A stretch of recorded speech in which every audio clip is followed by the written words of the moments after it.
Hello everyone, my name is Daniel the Paladin, and you are watching Christian Adventure Gamer. In this video right here, we're going to be painting the miniatures for the Grimm Forest. And so we're actually going to do that in as many parts as we need to.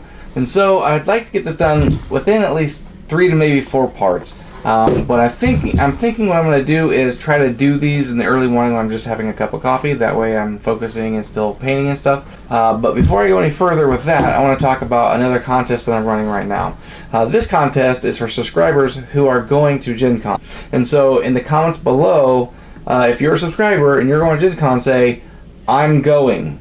And whoever... And I'm going to do a random drawing, obviously. The rules are that you have to be a subscriber, you have to comment, I am here, in this video below. And I'm going to have some other videos where subscribers can do the same thing. So this isn't the only video that I'm talking about this in. And so that might mean you get multiple entries. So that's a good thing for you. And so I'm actually giving away Darkest by Queen Games. This is a huge box game. I just figured, hey, if I'm going to Gen Con and other people are going to Gen Con, and I'm going to give this away anyways, I'd save some money in shipping and just give it to someone there and hand deliver it. Because again, this is a huge box game. It's pretty heavy. And so, again, the rules are, you have to be going to Gen Con, you have to be a subscriber, you have to comment, I am going, down below. So, let's go ahead and go to the paint table and start painting some miniatures. Alright, so here we are. Kind of got everything kind of set up somewhat. Still kind of a mess. We just recently moved into a new house. Well, we've been here a few months, but we finally closed on the house that we were trying to buy. And so the garage has been kind of a mess. And so I'm in the garage now. I'm working on making it a paint studio here soon. But right now I kind of got a lot of different things set up. So right now I'm just going to start with doing the houses for the Grimm Forest. And so I actually won't be painting them because I will be doing shading. Well, not shading, but like doing the washes or glazes. And so like that's the straw house there. However, I will be painting the base of these brown to look like dirt because I just don't like how the wash on the side turned out. I'll kind of that for you, and the lighting will get better out here. So I'll do russet brown for the dirt on the bottom. I could even just take some sand that I have for basing and just put it on the outside, but I don't want sand in the box, so I'm going to do that. And then also for the roofs of the wood, I'm going to do like a lighter color there, like a tan or something, to make it look more like wood look that has been cut. And then also I'll be painting the chimneys here. So, and then I like to use these little palettes here that you can get at Walmart. I just like it because it contains all the different paints I might be using. And then I have a wide selection of paintbrushes, and this is just some of the ones I have. I have a few more over there. And I have a couple boxes of paintbrushes. I'm not sure exactly where they are right now. I'm missing my Zap-A-Gap glue and the kicker, and I'm missing paintbrushes.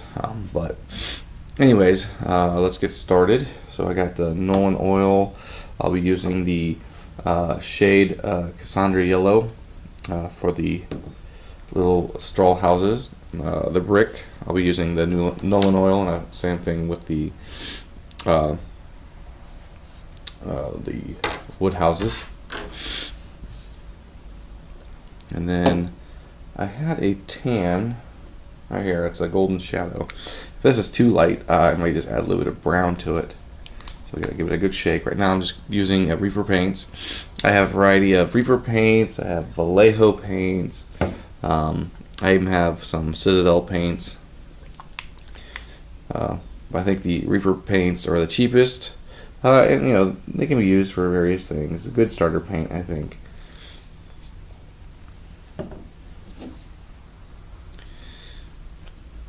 Okay, put some brown and some tan. And then I may not be painting the base of these Not sure. Depends on how they turn out. So I will grab, there we go. I'll use that one. And so I will just kind of dip it into the brown there, and then I'll start to paint just the side of this. Also, before I actually started painting or adding anything, the first thing I do is I take a toothbrush and I take a cup of water with Dawn in it, and I will scrub all the miniatures just to get all the mold release off. That's going to be a very important step, because if you don't, what could happen is that paint will eventually peel off or crumble off when you touch it. And so to get that paint to really stick on there, you want to get that mold release off. And then normally when I paint miniatures, I prime them first to help the paint stick. But with these houses, I didn't really think that there was much need to prime them to paint them, because they're, traditionally the colors that they need to be, So like straw is yellow and wood is brown, brick is red. And I'm not going to worry about painting that step, because it should be a step. So I'll color the bottom part here, so it'll look like it's blending into dirt. See?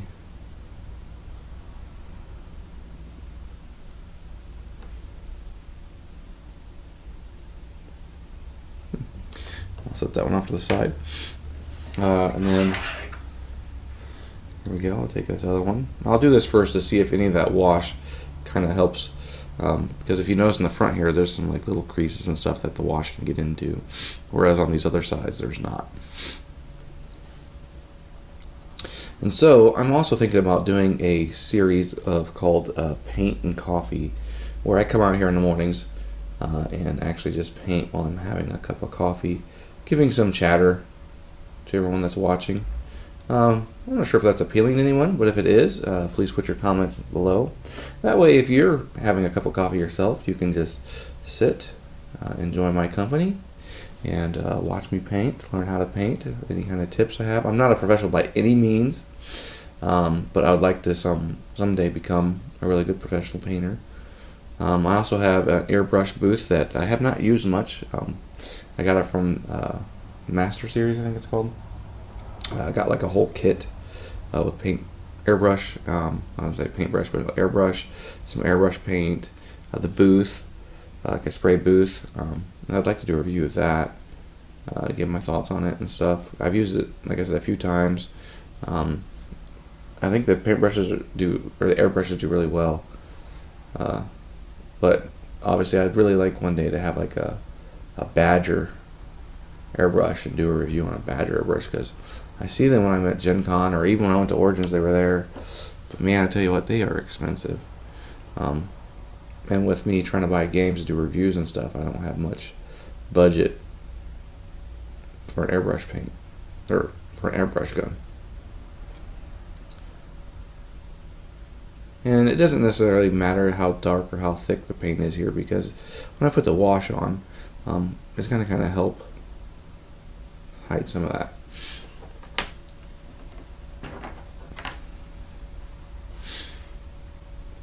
But since we're here and we're talking, we're painting, I'm going to talk about Gen Con.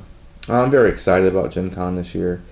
Because, not just because it's Gen Con and I'm excited every year, but I get to help out with the Greenbrier Games booth, which I haven't told anyone on YouTube yet, which I just realized that. So if you want to see me and meet me, I'm actually going to be running one of my favorite games, and that's Folklore the Affliction. I contacted them, or I'm not sure how we got contacted. I think I just kind of talked to them. I had some questions or something, maybe.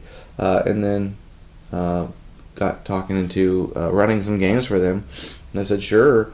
And then they, we were talking about scheduling and stuff, and they had 2 time blocks at their booth to run demos for Folklore, and they asked me if I want to do those, and it's just 2 hours on Friday morning. I said, sure.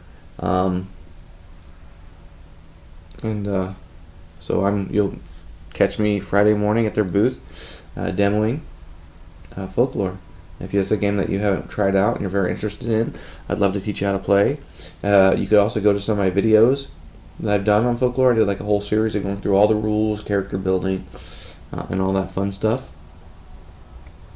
What I'm trying to do is be very careful not to go over the top edge. I don't care if I go over the bottom edge, but I do not want to go over the top edge, because then I'm going to have to get it off or paint the whole thing.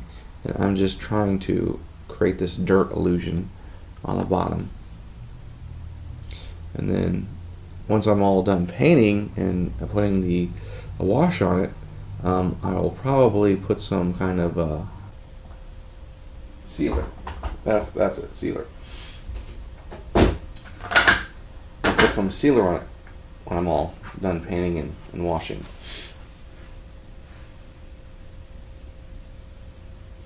And I'm really interested to see how these look when I'm all done.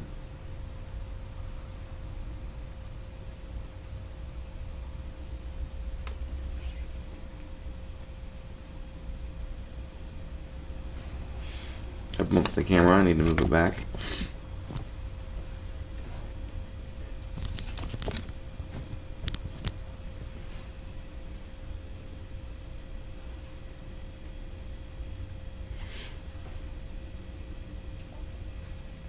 And the houses are the only thing I did not prime. All the miniatures I did prime, and I primed them white for exception of the troll under the bridge and the dragon. I actually chose to use a gray primer, and part of that is because I didn't want the dragon to be too dark. The reason I chose gray was because of the castle keep and the bridge being stone. Since they're already gray, and I'll show you. So like this is the troll here.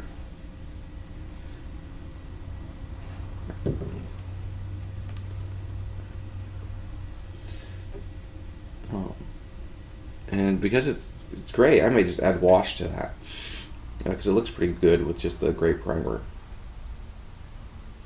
And then I'll paint the troll kind of a darker color, because he should be in shadow somewhat, other than his head popping out, So, but like here's the giant. I primed him white. But getting back to Gen Con, I'm actually taking a colleague, someone I used to be in a small group with, and then I started a job at a counseling office, and they told me 2 months before I started that they would be building me a caseload. And so when we moved from southern Indiana to northern Indiana, we had this expectation that I was going to have work, and I only got paid by clients, seeing clients, so I didn't actually make like a salary or anything, but I was contracted to make X amount a year. When I got there, I had no clients. It was a very, very scary situation. Like, we weren't able to close on the house because obviously I wasn't making very much money. I was only seeing a couple clients, and after maybe a month of it, close to a month of it, I had to put in a 45-day resignation, which was even more stressful because it means I couldn't work anywhere sooner. But eventually I was able to get a job at a community mental health center working with the guy that I used to be in a small group with. His name is Tyler Kronk, and he's actually very interested in games himself. This will be his first Gen Con. He's actually going to be bunking with us, and he's going to Trade Day. He wanted to experience that, and I told him that was a very good experience to go to Trade Day, and you can take seminars and get some trainings and stuff. And our supervisor said that they would credit us the hours of seminars that we took against our productivity. So in a sense, we're getting paid for being there for the day. We don't have to worry about taking vacation days when we start there, or when we go there. So that's a very nice feature. My friend and colleague, he's my friend too. I just like the term colleague because that's what we really are. We work closely together in the mental health field, and if we have a question, we'll ask each other.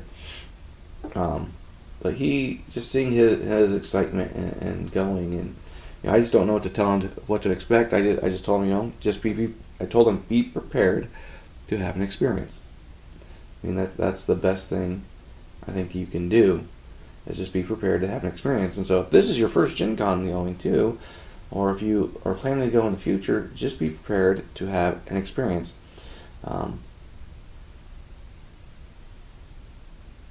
Because there's so many different things to do.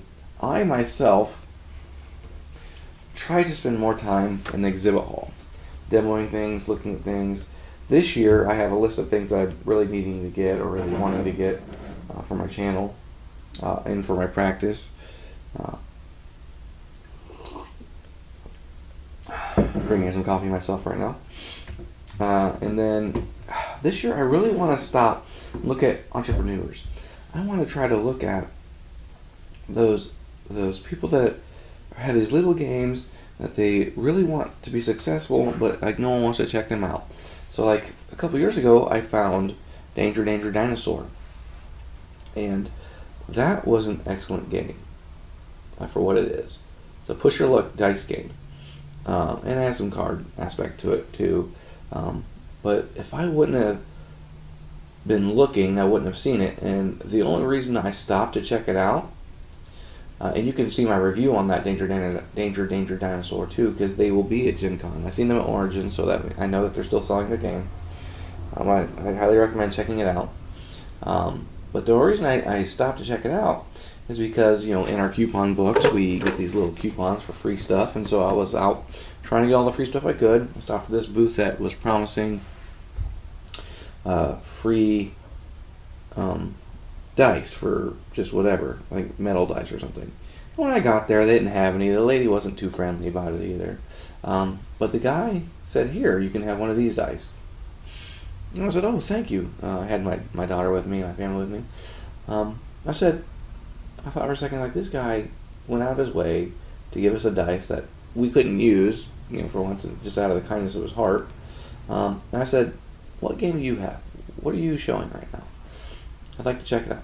And he showed us, and it was a Sunday, I do believe. And so he actually cut us a really good deal on it. I think it's because it was the end of the show.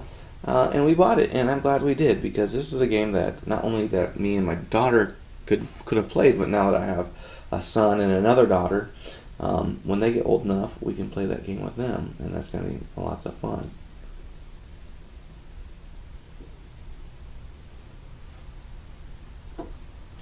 And so, I'm curious, what games are you interested in seeing at Gen Con if you're going? Or what new games are you interested in this year?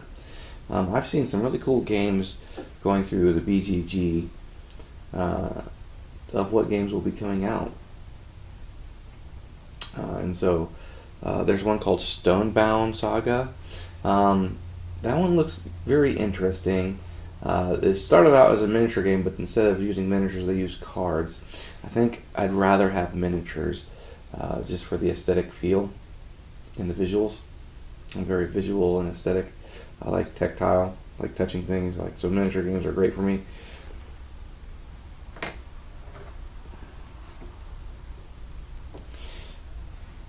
And so my hand is actually falling asleep.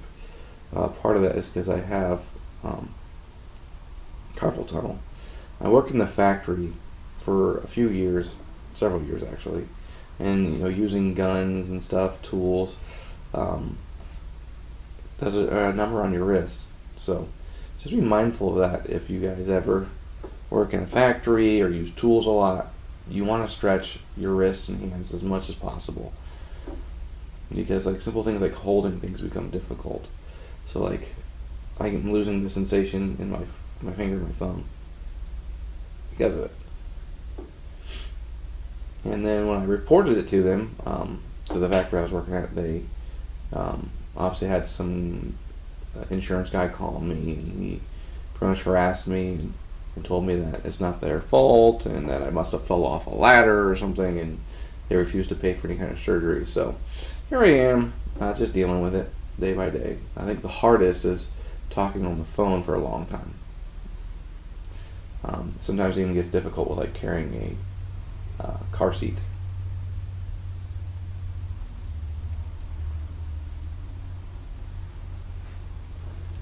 And so, to kind of help me with the miniatures, I actually have this cool, nifty little miniature holder that I can use to hold and paint.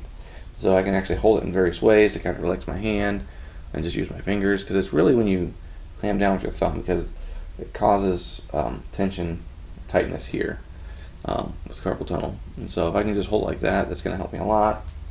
I also have this wooden one that I got off of Kickstarter, which I'm excited to show you that. I have to find it first. I do believe it's in with my Descent miniatures, just because I threw it in there when we were getting ready to move.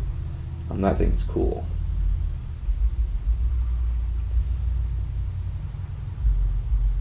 I'm just kind of rambling, going from subject to subject as I'm doing this.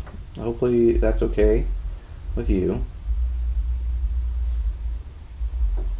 Very excited to see how all this turns out.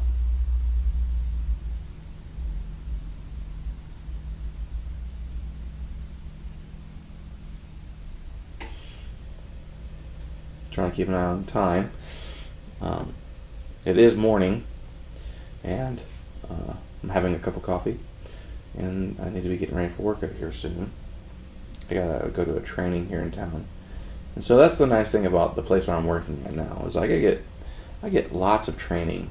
Where I was at before, the only training I got was when someone would send me an email or tell me to read a read book or something. That's, they say that's where the instructions are for such and such. And so at this other place, I'm getting like a lot of training, and I love that, because the more I know, the more I can help others.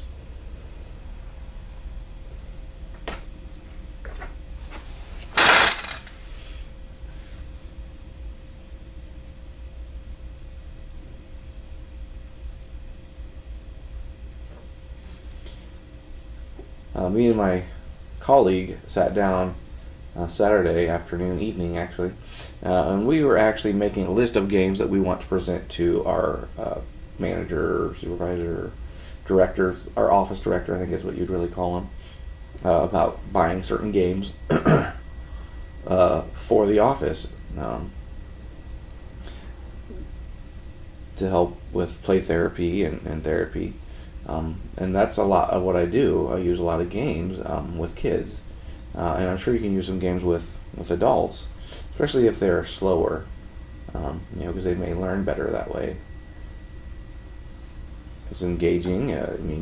Your defenses start to go down, so I think that would be very important to know if someone wants to engage a child, to get them to talk.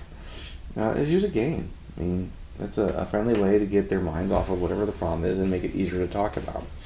Okay, so all those bases are done. I have a cup of water here that I use, and so when you go to clean off your brush, you don't want to stick the whole thing in there. Part of that is because you don't want any water to get into this part of the brush where it's going to constantly make your bristles wet. So you just kind of want to run it along the side, splash it around in there. Make sure you get all that paint off. And then you don't want to jam it on the bottom, because what happens is you actually flatten out all those bristles, and eventually they turn out like, I don't know any paintbrushes like that. Like here's one that someone used. It's kind of, I don't know if you can see it very well. It's not very straight anymore. Oops. But I'm not sure if I have other ones that are a better example.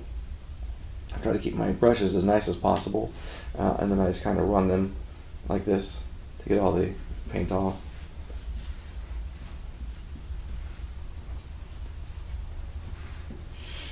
Alright, and so I need a metal color for the chimneys on the wood house. I put the wash on it, that'll help. Obviously I want there to be a different color for what looks like the clamps or something. Stone, moss. Eventually, what I'm going to have is like a rack with all my paints on it. Right now, they're just kind of sitting in a little plastic tote. I have to pull them all out to get them. So dark steel alloy, and I'll use that with the shadow steel. Let's see which one's darker. I'll shake them up. And this is going to be in several parts. I'm thinking I'd like to get it done in 3 or 4 parts, but with time that I am allowed, it may take longer.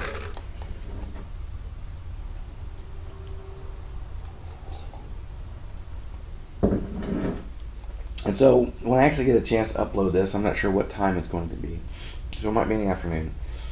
Or what I may do is just wait a day. So like since this is Monday, I'm videotaping this, and maybe it'll come up by Tuesday morning. That way you can actually drink your coffee, sit with me as I paint.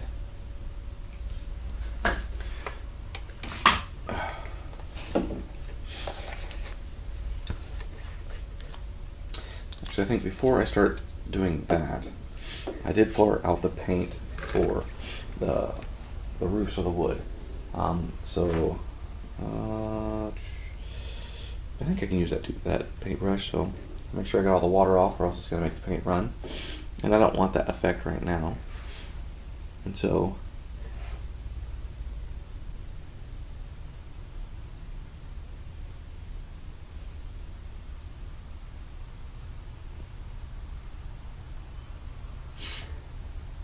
I think I like that.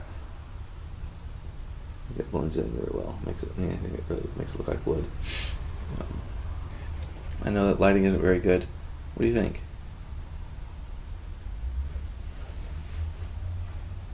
Eventually, one day I'd like to do live painting, if that'd be possible, you know. But getting that timed and figure it out on how to alert people. Obviously, I have to learn how to do that on YouTube. Eventually, I'm going to get a video card where I can just use my camera. So the camera that I am using is a Canon. Can't remember what model it is. But I think it does a pretty good job. Right now, I'm using a lapel mic that picks up a lot of sound. I have a shotgun mic. I think that one does a little bit better job. So it doesn't pick up so much, but it's just more convenient because then I actually have a light that goes on top of my camera, and so instead of putting the shotgun mic on there, I am able to use that lapel mic and use the light.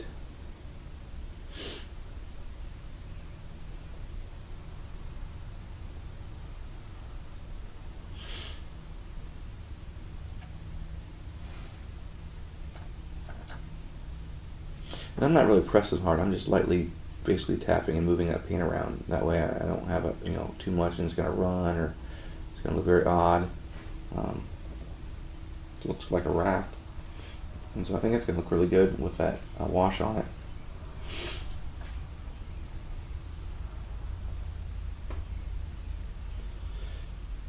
One of the best things about Gen Con this year is that I've actually made several connections, and so I'm actually I always say gotten, but I need to start using proper language.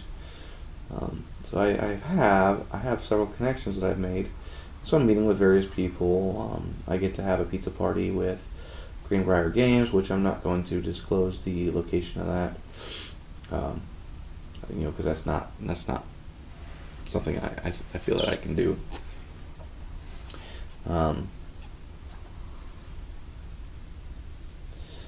I get to do the spaghetti dinner with Rolling Dice Taking Names and Rodney Smith, and that's because I was watching his YouTube videos, so I could actually connect with him. However, I do want to mention that a few years ago I actually went to this panel with Rodney Smith, Undead Viking, Tom Bassel, I think Rondo was there, and a couple other people that do reviews. And we just hung out and chit-chatted and asked questions, and we got to play a life-size game of I, Dark Overlord. And I got to, talk to Rodney Smith there, and I had him actually autograph. I mean, obviously I knew I was going because I had the event ticket for it. And so I had him autograph the instructional booklet for Super Dungeon Explorer, because he did such a great job of explaining that game that convinced me to buy it, which I'm glad I did. It's still one of our favorite games, even though we don't get to play it very often because we got other things to do, other things to play. But eventually I'd like to pull it back out. And so if you are interested in Super Dungeon Explorer, I'd say the first edition, go to Watch It Played and look for that video. He also did a very good video. One of his first videos was Mansions of Madness, the first edition. He did a very good job of that when he first started. He's a very kind fellow too, very, very pleasant to be with and talk to. Not rude, but very, very upfront. I mean, he's just a kind person. And I'm hoping to connect with Rob Warren this year. Again, just to chit chat and see how things are going, talk to him face to face. I mean, I can send him emails and whatever, talk to him that way. But I got to interview him last year, get to know him more, and really see his personality. He is a great guy. You can always go to his channel. It's Rob Warren. I think his tabletop, or his YouTube name has changed to Rob's Tabletop World, I do believe. He used to just be Rob Warren.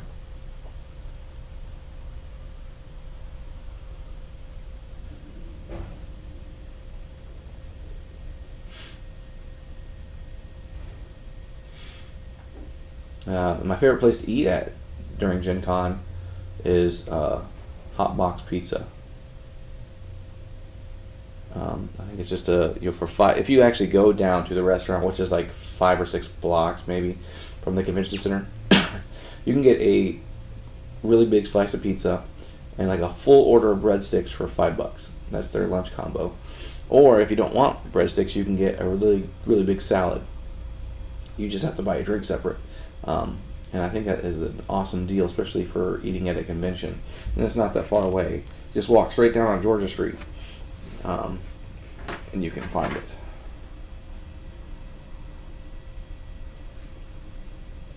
And we're almost ready to start washing things.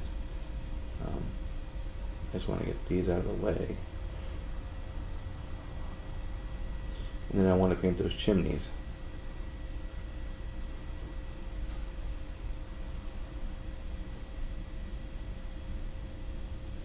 And then me and my wife get to play some games at Gen Con this year that we're, excited to play. She's not much of a gamer as much as I am, but there are certain games that she likes to play. And so usually when I get games for her or look for games for her, they're usually party games. And if you notice, like to help keep my hands still, I'll use this finger and I'll pretty much touch it to my thumb there to hold the paintbrush still enough. Then I don't have to worry about going over. I have better control that way. And if that helps you, because if you just try to freehand it like this, I mean, if you're kind of shaky like me, you need that extra support there to just to hold still. So, it's something I picked up watching YouTube is, touching fingers or locking in your fingers. That way you're just holding yourself. See, some of the games that we're playing in. Obviously, I got a ticket to the Stonebound Saga. The reason I did that is because that's the only place you could actually buy the game, and so I may not play in it, but I may just go early enough since I will know the location of where it's at, and check it, watch someone else play, and see if it's something I want for my collection.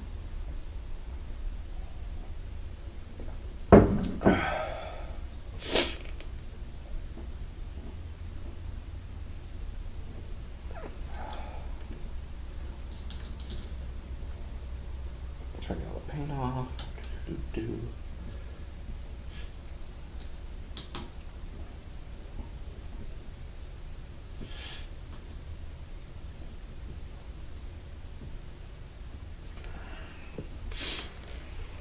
Alright. Now for the chimneys, because we need to get those painted before we do any washes, because then we'll have to re-wash on that. And then the bad thing about reefer paint sometimes is that the paint will dry in the tip, so then I have to take this off and try to get the paint out of there. So I'll just use this bigger, crappier paintbrush here that I probably just throw away. Just get the paint out. Give me something to dip into. Also, I found out this year that do not keep your Reaper paints in the cold. They will dry out. I was using... So, one of the things I like to do with teenagers, some kids, for therapy, is teach them how to paint miniatures to teach mindfulness skills and concentration and focus. And then you can obviously teach like self-esteem, because when they really try hard, you praise them. And it becomes something of their own. I mean, you don't compare it to anybody else's. You just say, "Wow, you did a great job." Even if you don't think that they did very well, but it's not about you. It's about them and their self-esteem. And so, I was traveling. I had to keep paints and miniatures in my car because I would go from schools. Like I'd work in the schools with kids and go work kids with the office and work with kids in their home. And then.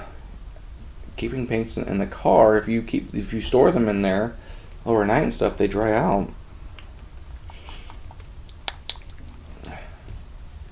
And so I wasted a bunch of paint that was actually donated by Reaper Miniature. Because Reaper Miniature, I contacted them, told them what I was doing with the miniatures and stuff, and so they gave me a certificate to buy from their web store. So I'll try this dark steel first before. I'll just kind of paint this. Doesn't really matter, because when I go back over with the darker paint, that's where it's going to matter.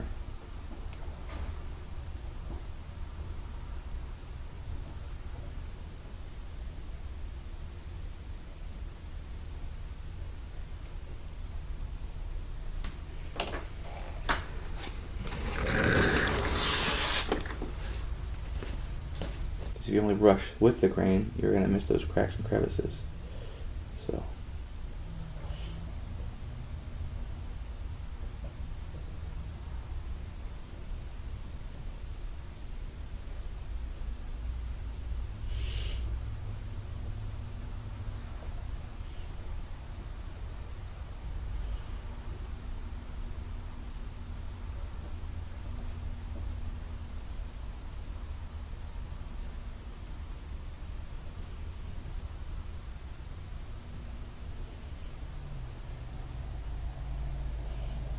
I'll let that dry. And that way, when I go for the second color and get on there,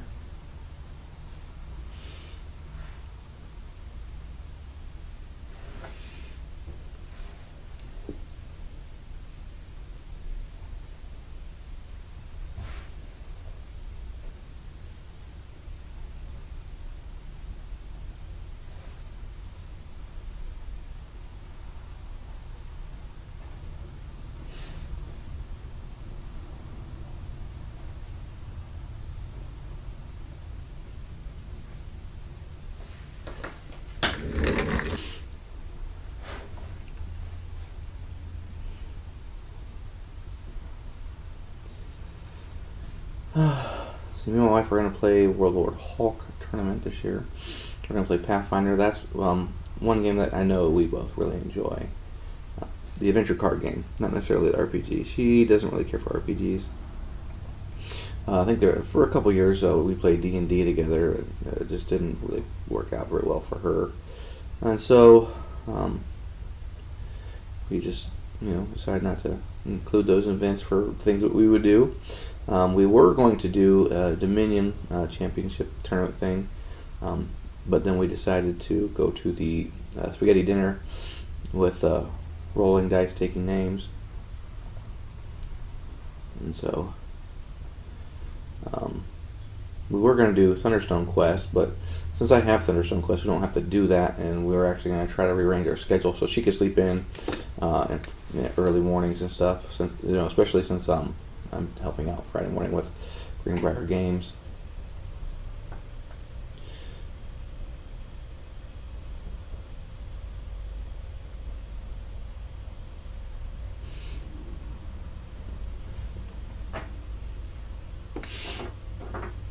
All the houses I'm going to need. The one thing about the metallic paints is that they dry fast, so you kind of have to work fast with them. At least that's true for Reefer miniature paints. I don't know about other brands of metallic paint. And you want to stay away from the paints from Walmart. They're not very good paints. That's what I first started using when I first started painting, before I discovered miniature Reefer paint. So let me just add a little bit of water to that paint to kind of give it some more life. Give me a little more time to work with it. There we go.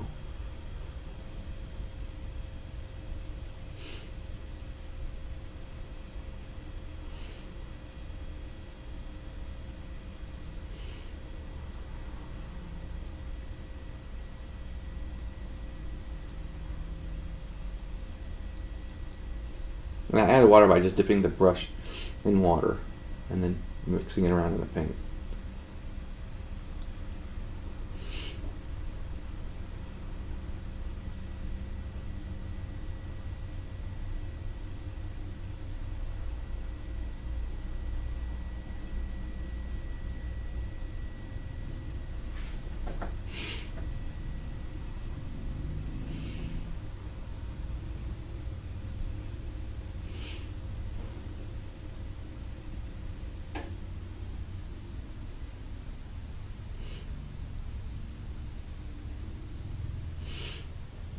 And then we're going to the Dice Tower show on Friday morning, afternoon-ish.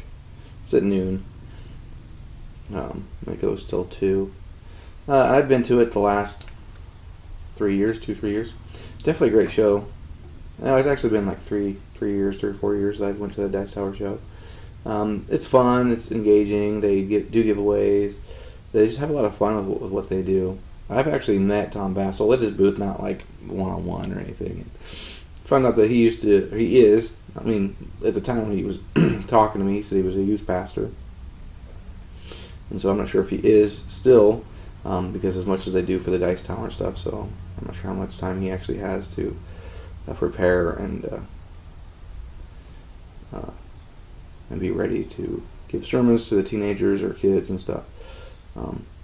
But I could see him being a wonderful presence for those kids because of what he does.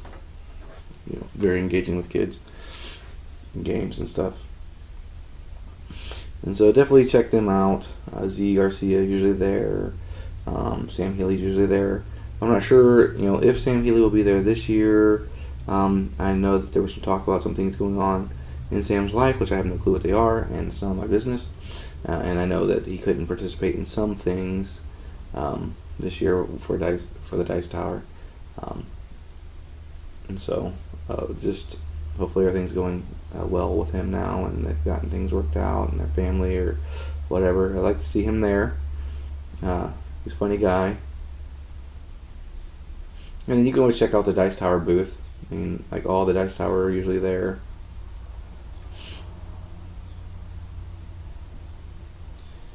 So this is the last chimney of this color I'm going to use. So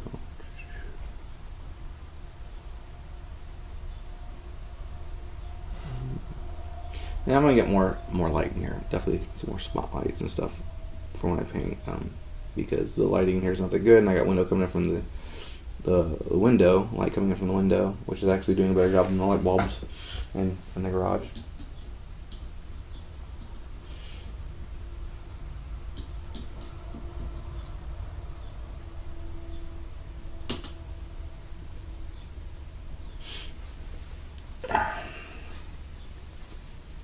And when I wipe off the brush, when I come down, I always want to twist that's what I do, I twist the bristles to make sure they go back to a point.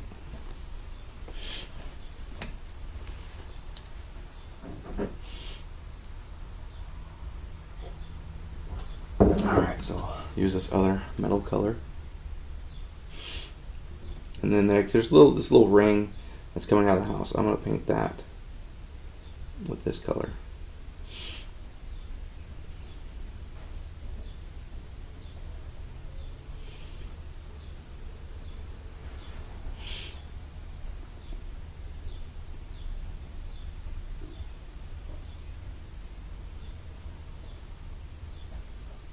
Trying to get the outside of the ring too That way it's not wood colored. But then if I don't get it all, it's not going to be that bad of a thing because I know the wash will fill it in. What I'm trying not to do is get any actually on the house itself. So let's paint the top here. Like a sun rusted kind of scorched look thing. Let's do this section here. It holds the pipes together. And you can't really see the difference, but when I get it in the light, I'll take pictures of it and show you at the end of the videos what we've done.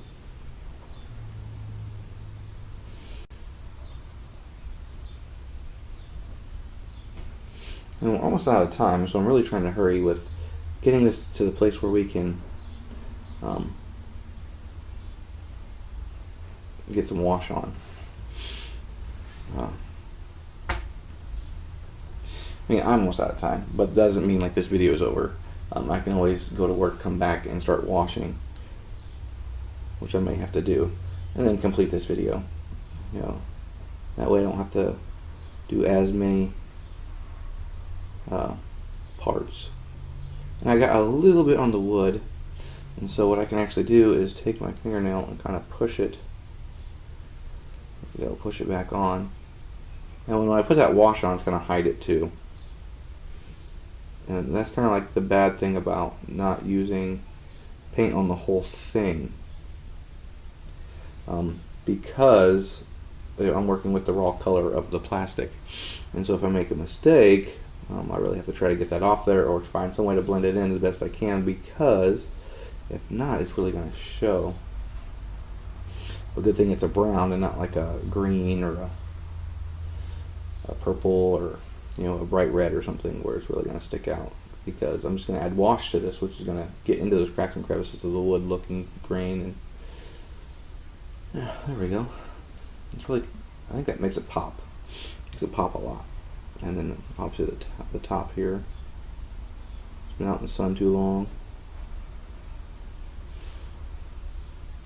And if I had some of the rust effects that Vallejo paint sell, I would definitely put it in here in some spots to make it look like it's been sitting there for a while and old. But with the story of the houses, they're new houses being built, so I don't think I want to do that too much. I got a little too much paint on there, and so you always want to make sure how much paint you get, because if you put too much, it's going to be a problem, especially in small areas.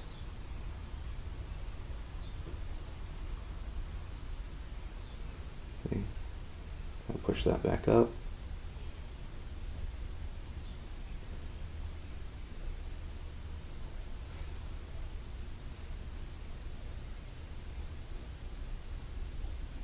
There we go.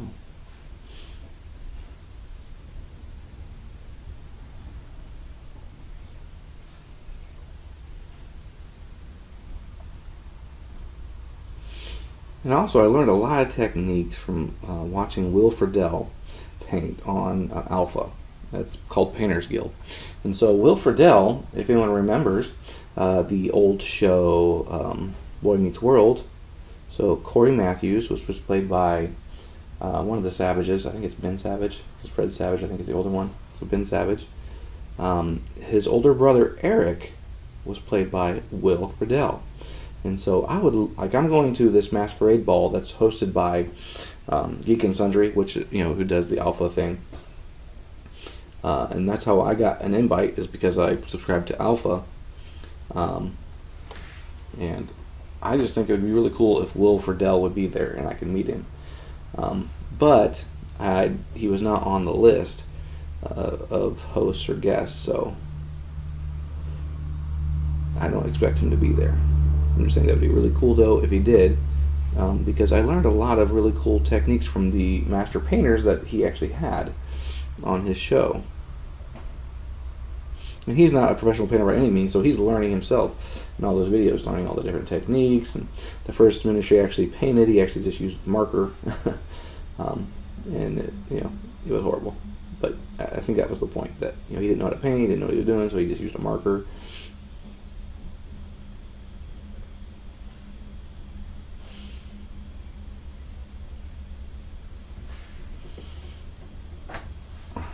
One more.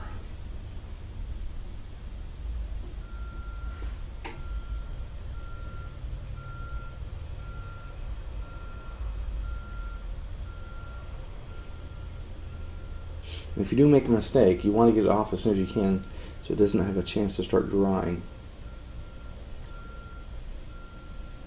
I don't know if you can hear that beeping noise, but that's actually some road construction going on in our neighborhood. We live in a subdivision, and so they're actually repairing the road out here. My guess is that would be possibly a steamroller or a dump truck. There's other construction going on here too. I think someone's doing work on their house too.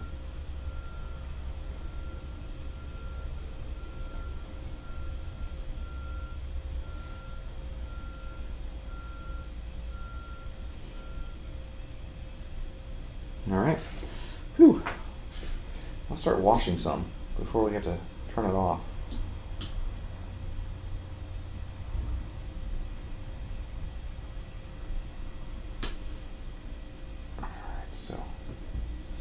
I set that here to dry. I think a good brush to use for what I'm trying to do.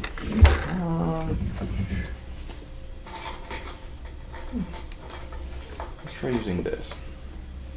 It's thicker. It's going to hold more, give me a chance to move around more. And so I think we'll just do these ones since we did them first.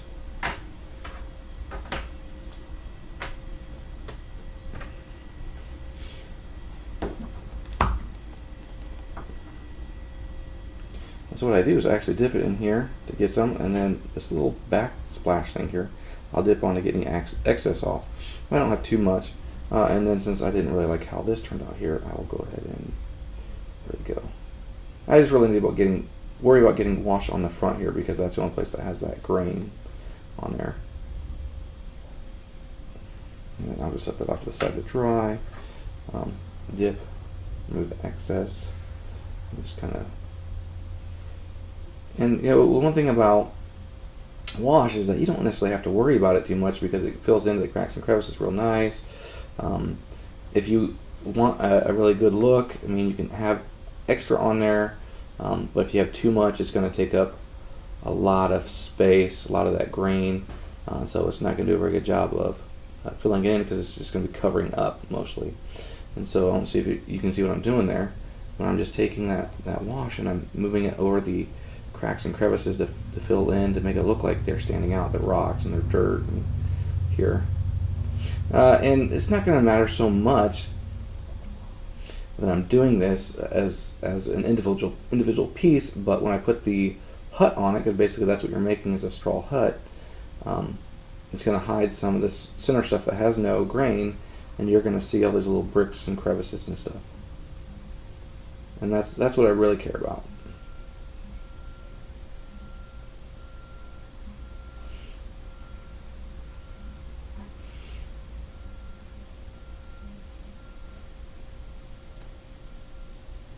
And any extra I can just take off with my brush like that, splash it on the backsplash there, get it off.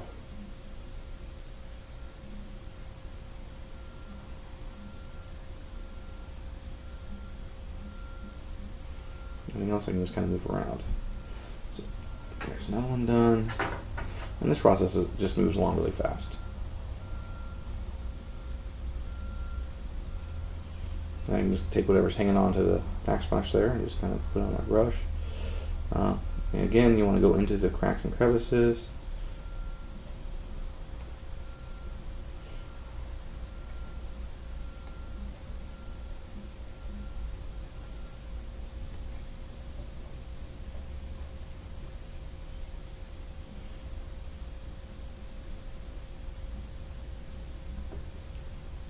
And if you notice here, like, because there's no primer and there's no crevices, that wash just kind of moved away. And so it doesn't necessarily matter if it stays there or not because the house is going to be surrounded. However, for me, I want it to cover, so I just go back over it again And then when you have it flat like this, it actually stays a little bit longer.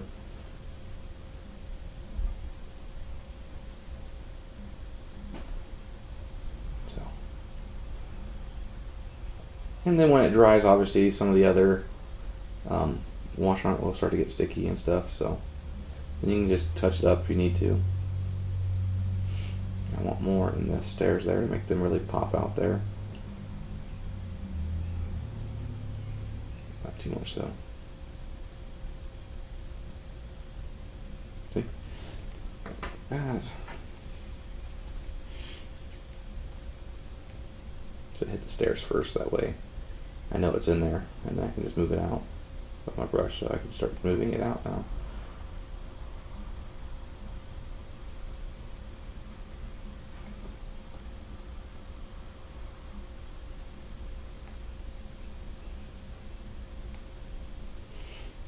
And you can make it thinner too by just dipping it in water or dipping your brush in water. I've seen that trick on Painter's Guild, which I made for some effects, but not all wash. The one thing about wash though is that it will collect, and I was talking about earlier about getting any excess off if you don't want it there, because it will hide things, because it will collect. So I go back over. These are the ones I laid down a little bit, just to make them look more dirty.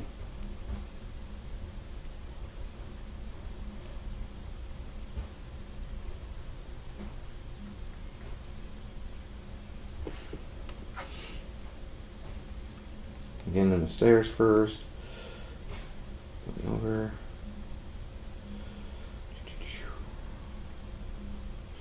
And we'll stick with one type of house first, so I'm not just like going all over the place. I just want to get those other things painted, that way they could be dried, and when I was ready for the wash, they were ready to be used.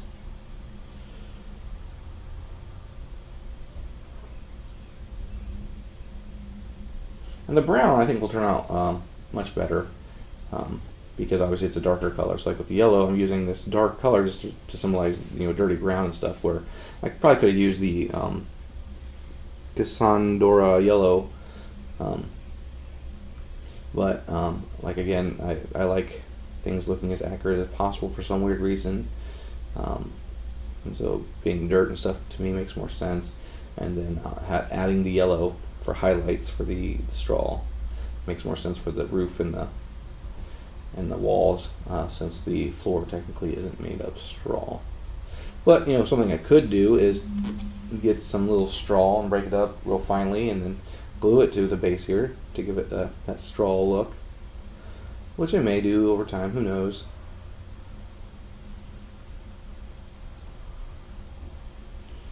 And so I'm actually going to take that Nolan oil and shake it up a bit more. It's separating way too fast, and so maybe the paint isn't mixed up very well.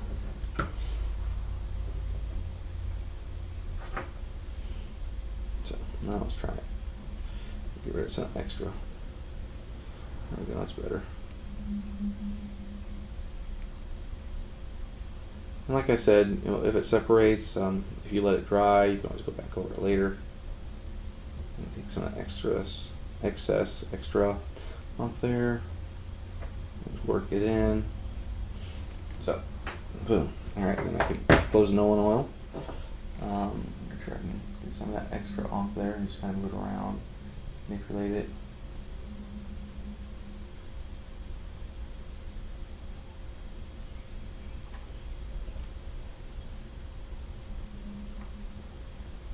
There we go.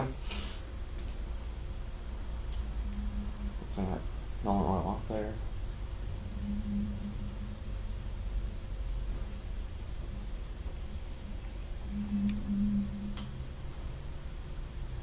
Alright, and so I'm just going to do one wall real quick with this, and then I'm going to take a break, go to work, come back, paint some more.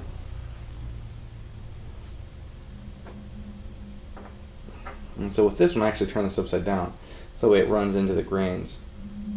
And I just move it all over. Just move it all over. Move it on top. Get into the doorway. And I just kind of run it around, make sure my paintbrush is more dry. Dip it in there, get some more. Because when it goes back upside down, obviously, it's just going to run down, and any extra will come off. But getting into the door and making it look like shadow and shade is the whole point here. Obviously, there's layers of straw used in this little hut thing here, so make sure that you can see the doorknob. Just kind of move in all over. Make sure there's not too much collecting.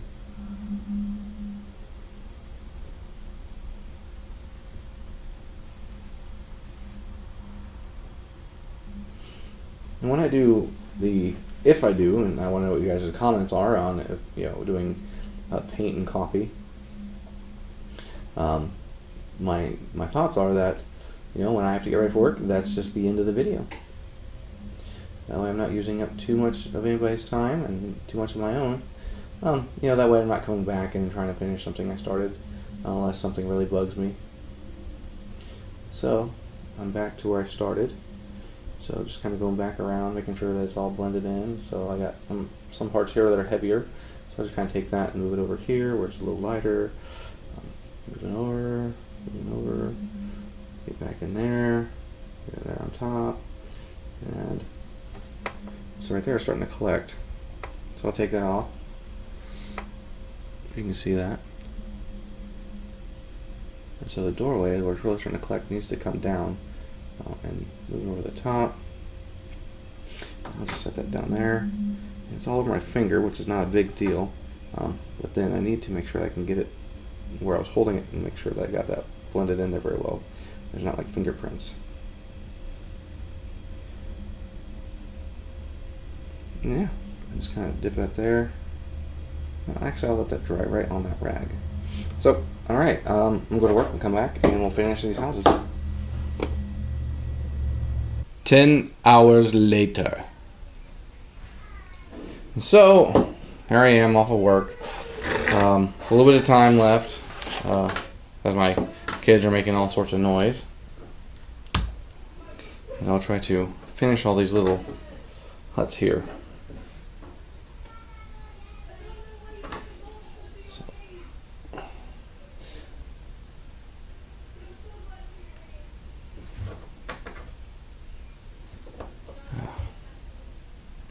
So I took training today on working with addictions while I was out, and so I learned. I learned some. A lot of the stuff I already knew, but she talked a lot about different parts of the brain, which I think that's one thing I always struggle with remembering. Is like the amygdala and the hippocampus and how drugs affect those specific areas. And I understood the dopamine and serotonin and stuff and how drugs affect those areas. Obviously, when people take uppers, the dopamine, or any kind of drug really, it affects the dopamine levels, which is the feel-good drug in your brain. That's just some psycho mumble jumble or whatever. But what happens over time is that your brain gets used to that kind of a high. And then when you don't take it, your brain goes through withdrawals, just like the rest of your body does, and then that's what really leads to people having relapse. And people don't understand that addiction is a disease, but I think that's enough of that conversation for today.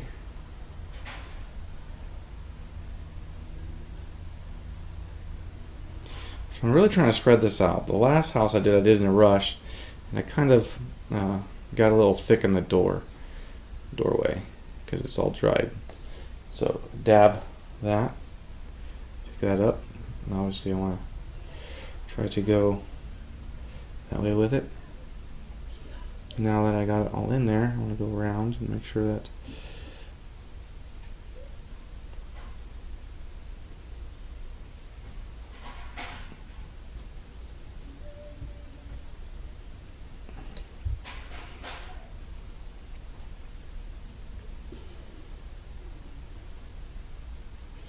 at this point I'm just pushing it around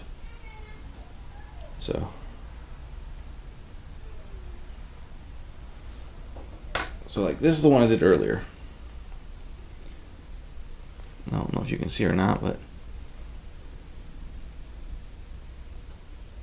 see how thick it is in the door there?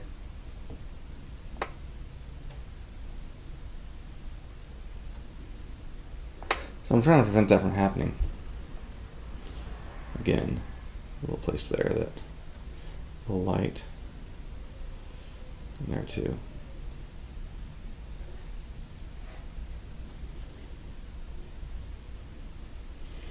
And I'll just set that right there on the house, and as you can see there, it's coming along pretty nicely.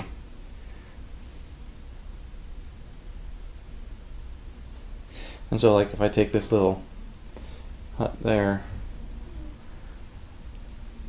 because that's what I did the other day, just to kind of test out this color. Isn't that neat? I'm gonna zoom in just a little bit more. There we go. See how that wash just sits in there? Does a really good job.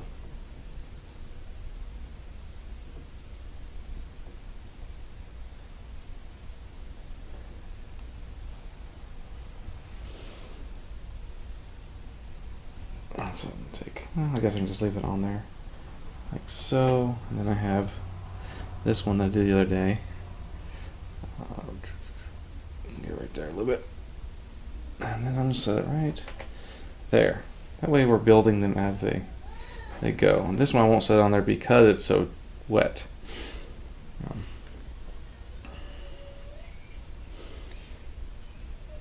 So I've been going through all the games that are coming out in Gen Con, and I have a list of games I want to preview there. Getting the time to make the video I think is going to be difficult, just because of my wife's work schedule now. She's back to work. She works on the weekends, the days I normally have off. Well, she works one of the days, and then when she does go in, it's in the evening, and so it's not like I have all the time in the morning. But I'm going to try to make time to get it done by this weekend, hopefully. And we'll see how that goes. And so I'm going to move this over here, and if you can see how thick it is in this area. I'm actually going to remove it, turning it upside down to get it to run this way. Take it and put it on the brush, and then just kind of pushing it. That's all you want to do with washes, you just want to push it. Push it real good.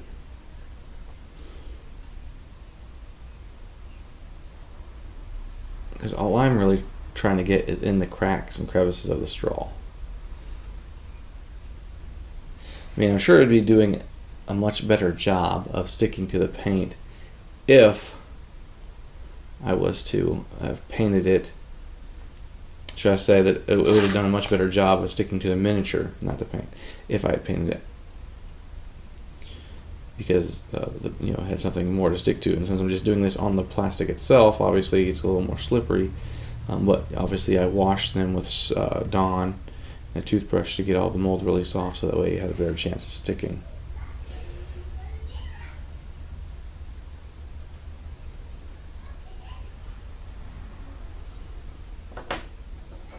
So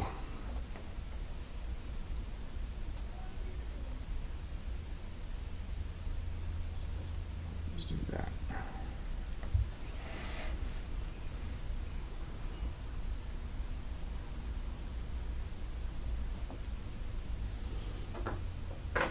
So one more wall, and I'm going to do all the roofs.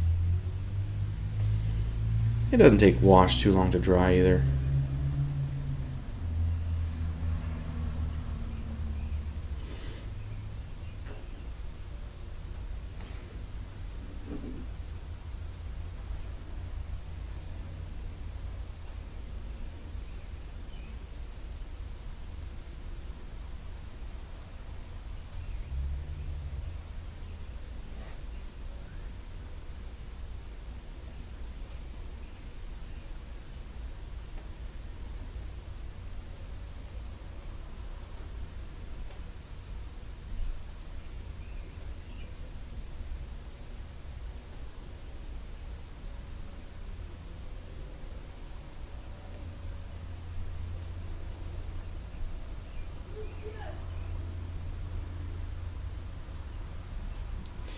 Fill in all these crevices. So I set up another light that's very bright, and so hopefully you guys can see the colors on the camera with the brightness of the light. I'm gonna get another one for the other side. That way it takes away from the shadow. I just feel like I got so much shadow. I got a little too much excess and gotta get rid of it. Dab it on a paper towel.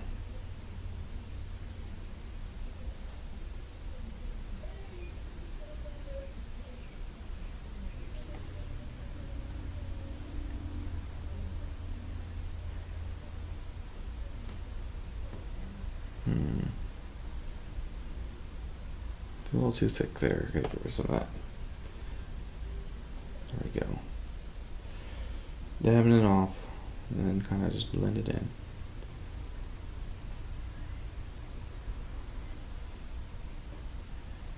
There we go. Dabbing it off, blending it in.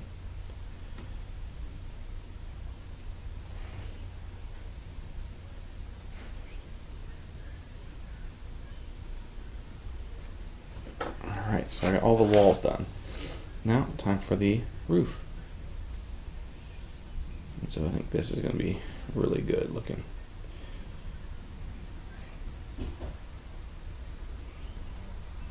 Again, I really enjoy that these miniatures are the right color, so I didn't have to spend the time to paint them, which I probably would have just airbrushed them since they were all one color to save time. And now you notice I got all that red just there, so I can just pull from it. And then I'll turn it back up right, kind of feed underneath. Get rid of some of that red. Well, it looks like red, but it's actually a yellow. Cassandra yellow.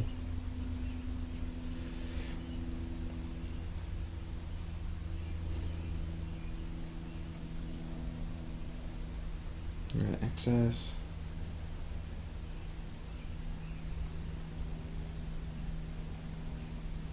Now I'm going to take some of this excess here. We'll put it on top.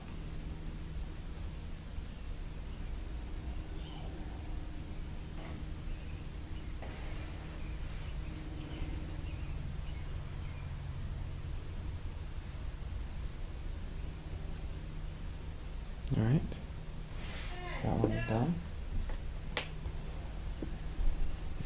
See a little excess I need to get off. Tab. There you go. Now this one is dryish here, so I can look at it and see if I need to touch up anything. It looks pretty good. Obviously there's places where I had touched it when I was moving around, and I can tell that's what happened there because it looks splotchy. But yeah, I don't know what you think about that.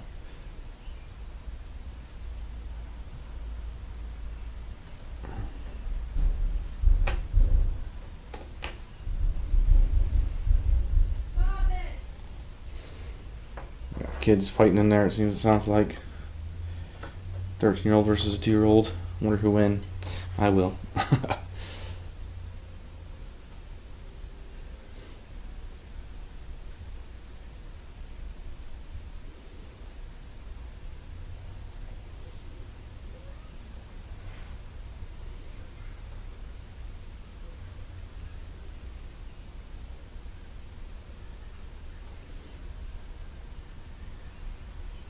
So I think if I'm going to make this a regular part of my day, or at least as much as I can during the week, I think until I can get some kind of live thing going, I would like to know if you have any questions for me.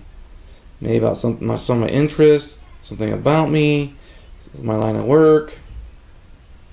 I'd love for this to be interactive, not just you sit here and watch me paint.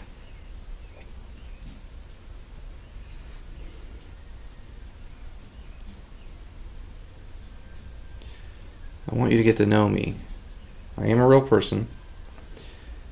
If you cut me, I will bleed. But I want you to know my heart too, not just my personality. something, I don't know if I shared it or not, but I actually, before I went to school for therapy and psychology and stuff, I may have talked about this morning, I'm not sure. I went to school for video game programming. And I spent most of the time in game design. And I actually was really good at it. I was really good at programming and game design, understanding the development and the flow. But what happened was I felt I was being called to something else. I went through a rough patch in my life and realized that there were people out there that needed help. And so I switched my major and went for counseling. Usually people are pretty shocked when they hear that. And so when I play a game, obviously I'm looking at various components because I have a working knowledge of game design and how games should be working.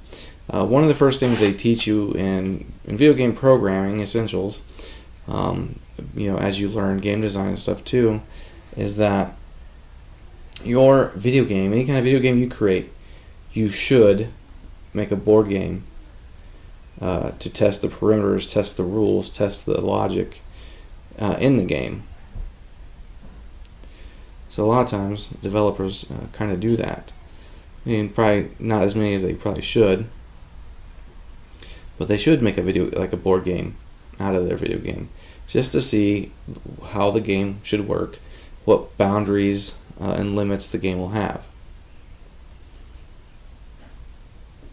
Because rules are essential to any game. And when you have a game that the rules are not very clear, it makes it really, really tough to play the game. And you're constantly having to emailing somebody. And so, yeah, it becomes a very tedious task just to learn how to play a game if the rules are not well described and defined. And so, that's why they say to do that in video game programming. Eventually, one day, I would love to work on a board game. Right now, I'm just too busy in my life. I mean, if I had free time to sit down and conceptualize, obviously, I would create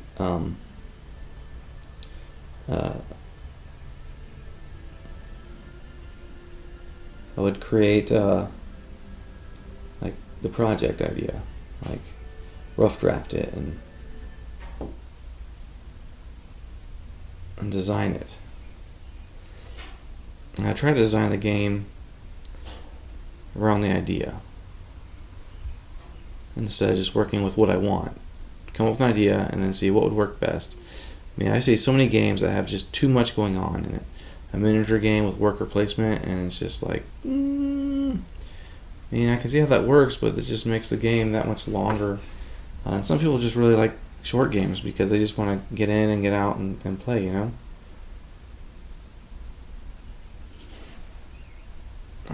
What do you think of that?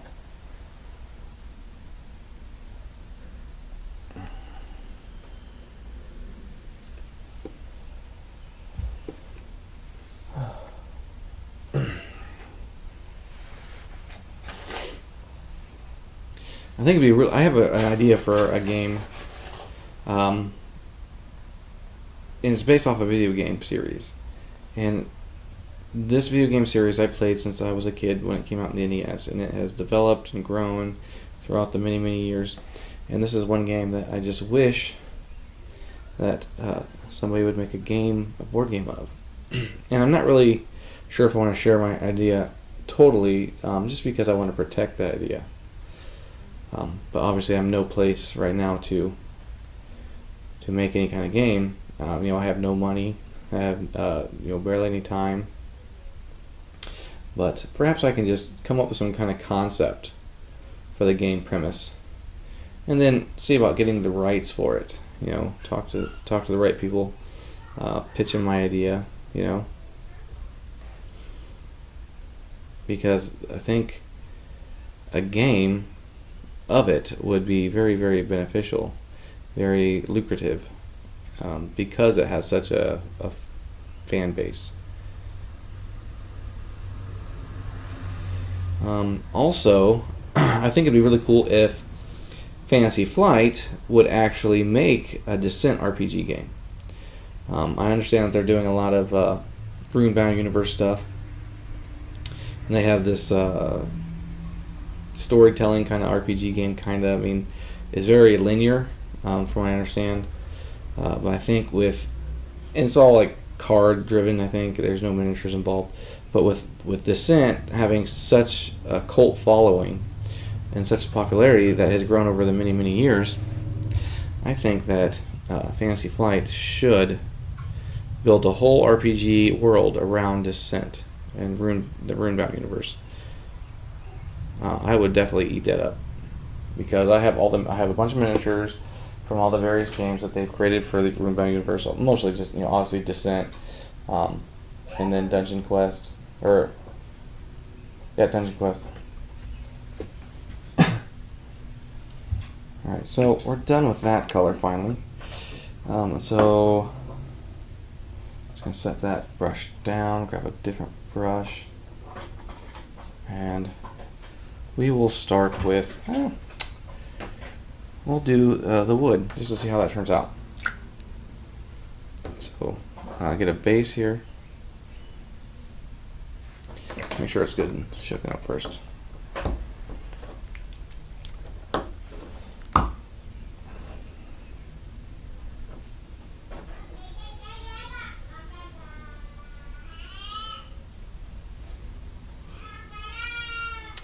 Probably not the best brush to use. I think this one might work to push it around.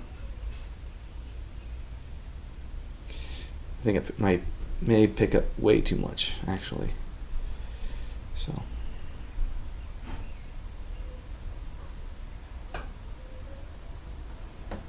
I'm gonna set that down right there. Work on it there.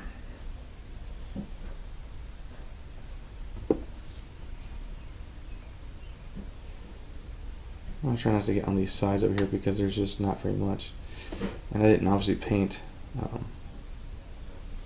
the sides of those of the wood floor because it's already brown. So I got my son with me, and so this is gonna be very difficult. Here. So I'm gonna go ahead and take this house here. Wow, good water. Yeah. That's the garage door. And mostly it's already been done. So I just need to get the spout here, the chimney. So I'm just going to get these little wooden pegs here that represent the loft. Look, there's one. Look. Yeah. It's Daddy's. Careful. There's another. Wow, good. Look. Get some extra off. So I'm really trying to work it into the crevices of the paint. Guys, I got the little. There's right there. Oh yeah? There we go. See, that actually looks really good. Duck. That's it. Duck. Yeah. Look at this. Wow. Good one. Oh. Yep. Wow. Good. Oh yeah? Are you playing? Look. Careful, careful. And then, I'm not sure what to do with the windows. I think I'm just going to fill them in with the wash and then maybe go back over them with some kind of color. I think I'll just kind of fill them in with more of a darkness there. So, and I'll take one of these where it's already painted and dried.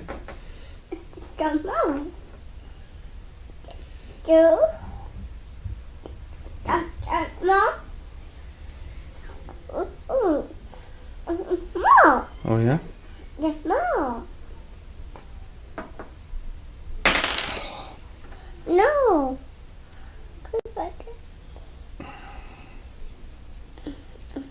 Get it there. Then I have to go back and hit those sides that I touched. because I know I pulled off the washroom there. There we go. So that's one. So I'm going to go tend to my children. I'll be right back. Oh, so I'm back now.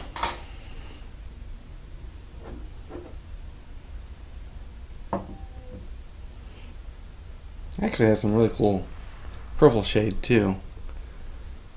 But I don't think I want to use that on any of these.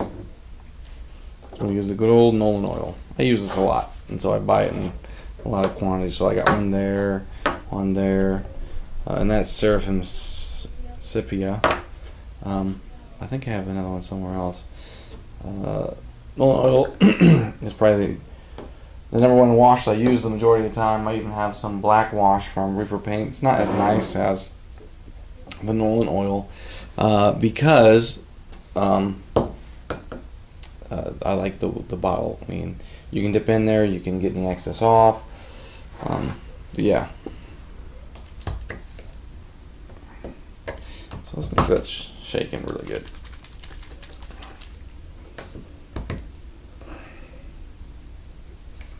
So we'll do another floor. Let's back the camera up a little bit.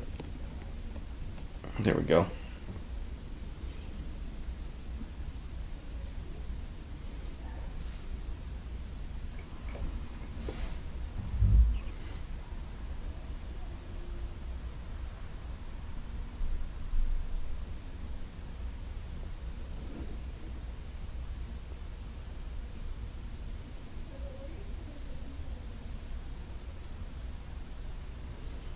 Taking out of the stairs, got a little bit too much there, and just kind of spreading it around. You can also do that too. Get it off the brush.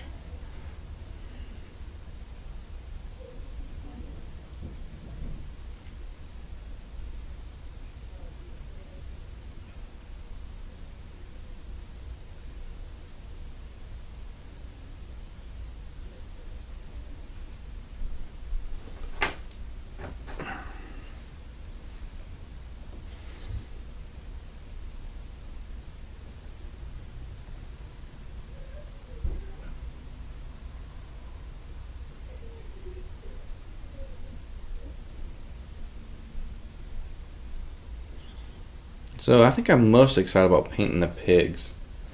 I think I'm gonna use the airbrush on the giant for the skin, and the pigs too, since they have quite a bit of skin showing.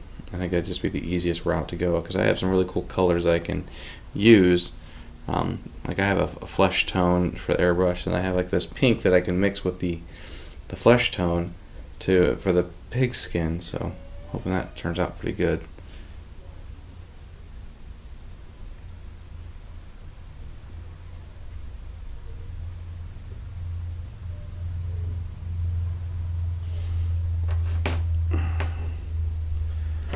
So I got 1, 2, 3. Okay, there's 4, and then there's 5.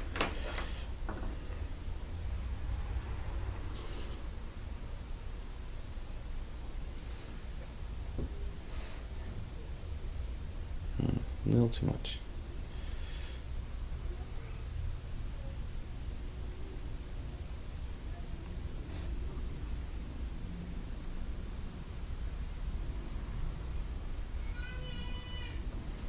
I just love how it fills in the gaps. So if anyone's starting out painting, I recommend getting wash. And even glaze. Glaze is thinner than wash. And you can also thin this down by dipping it in water.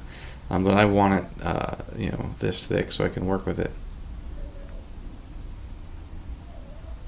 I'm trying not to get it on any of the other sides. I just want to get it on the top and on the front.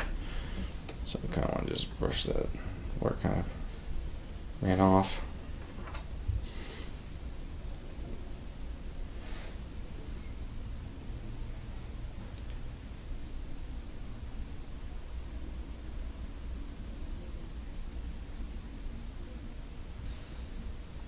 I'm most excited to get these all done and look at them when they're all done. Because I can't play the game until I've finished painting, because I've already started the process. And I really want to get this game back on the table. Very, very interesting game. I like it. And I'm very surprised because it's not my typical game that I normally would want to play. I like miniature games. I mean, it comes with miniatures, but you don't really do much with them. I mean, like the game would have been fine with cardboard pop-outs, but because they actually give you miniatures with it, I think it really increases the immersion into the storyline and the game itself. Alright, now we can do the walls, finally. So I'll start with the chimney.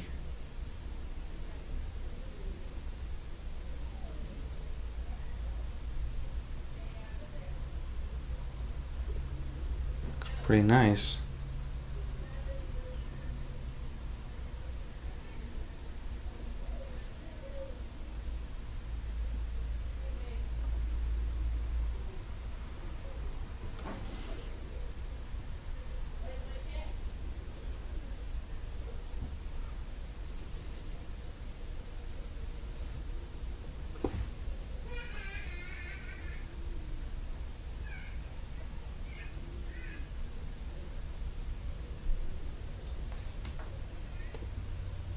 I want more of this black in the window to kind of hide that it's brown.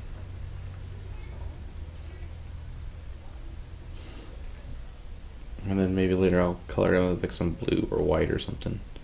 Maybe even a mixture of both.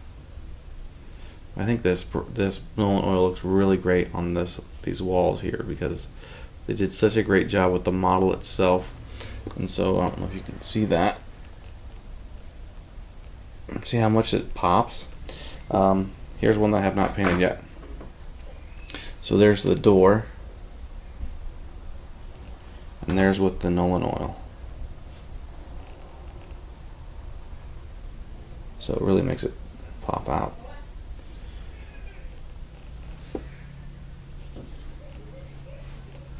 A little too much. So I'm gonna get some of that extra off there and then just work it in. Work it in.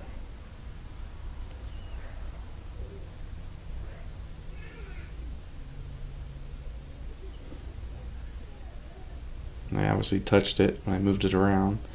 So kind of go back and fill in some of those spots that my fingers took away from. So there's none. So 1, 2, 3.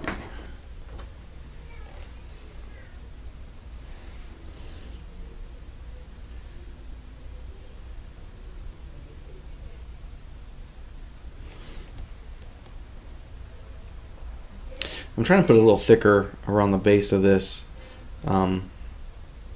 chimney, just to kind of hide that edge. Because when it dries, it'll make it like a little really cool smoky look on it. And I think that's the kind of effect I want for that chimney at the base of where it's coming out of the house at. Give it some life and some uniqueness.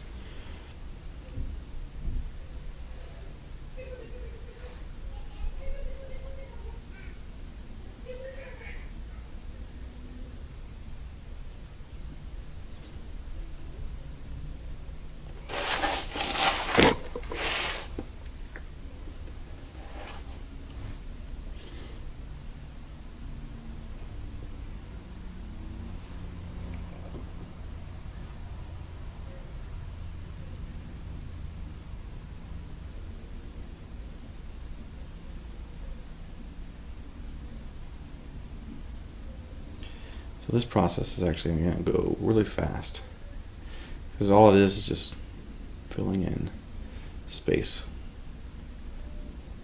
with a liquid.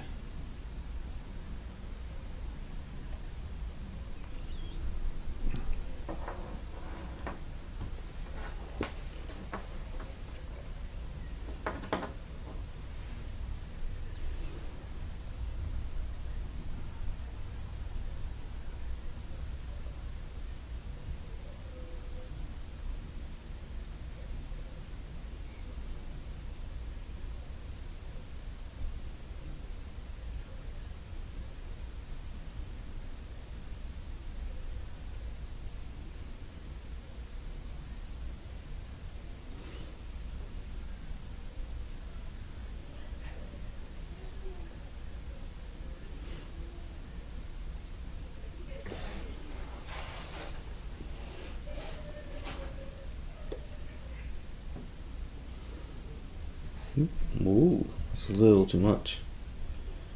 I can use it on the other sides though.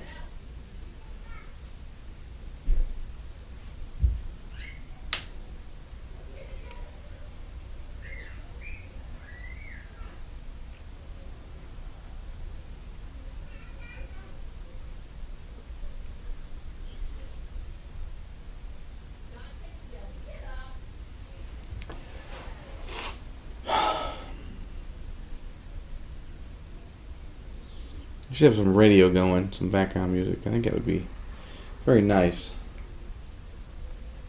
Since I can hear my family. I don't know if you can or not. Just some slow jams or something as I'm doing this. Maybe some Tupac, some old school stuff. I haven't listened to Tupac in years.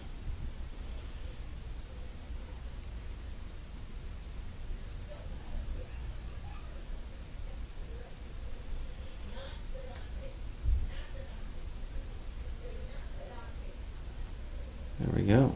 That's gonna look really good. I think these wooden houses are gonna look really great with that wash because it almost makes it look like it's a stain.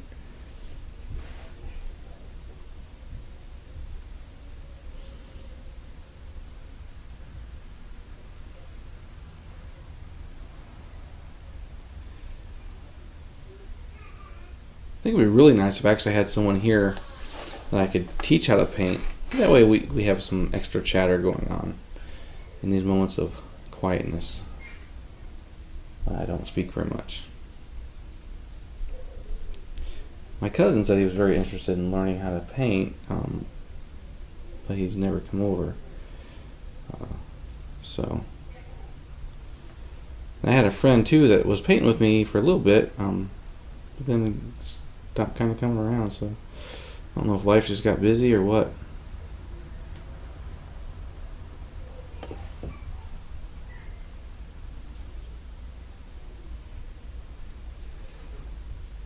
This is the last wall.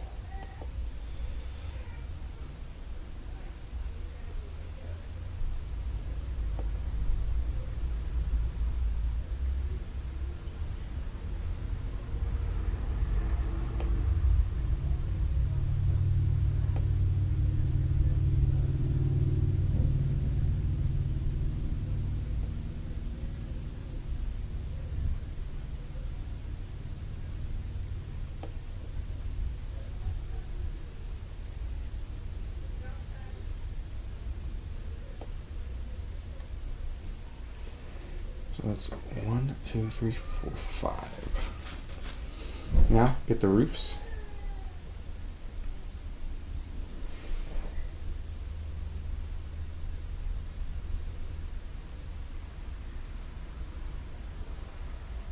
I think I'll do the outside then first before I do these ends.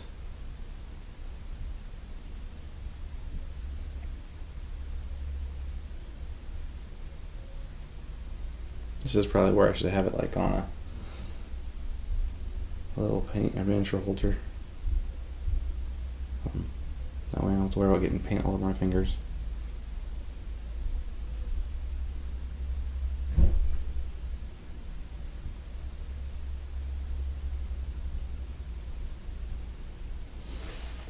So, there we go. If you can see that or not.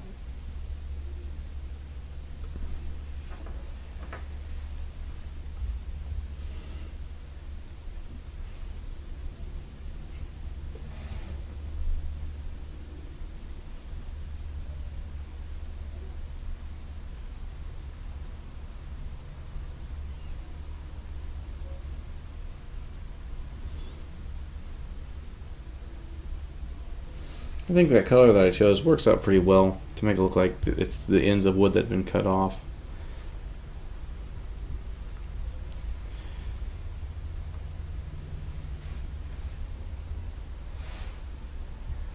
Too bad they just didn't give the design at the ends to make it look like, like the centerpiece of wood, how it kind of spirals and stuff.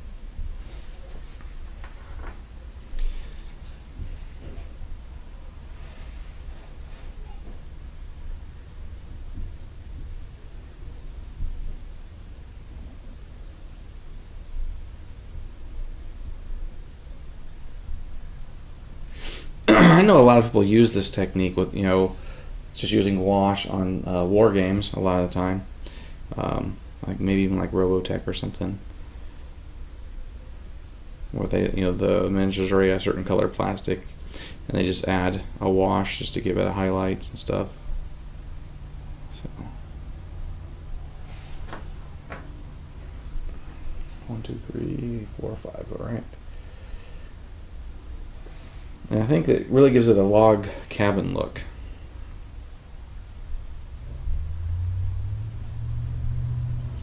I'll show you this one that's pretty much dry that I did earlier if I haven't showed you already again.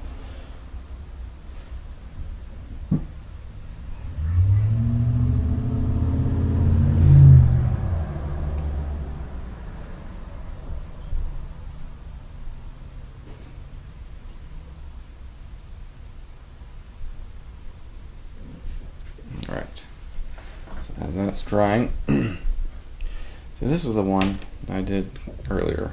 This is the first one I did. I'll zoom in more.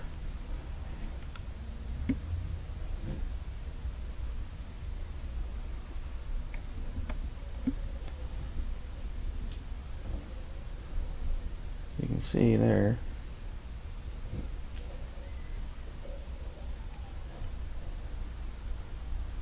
Door. Back of the house. I think it really adds a really nice feature to it. Even the even the window turned out pretty nicely.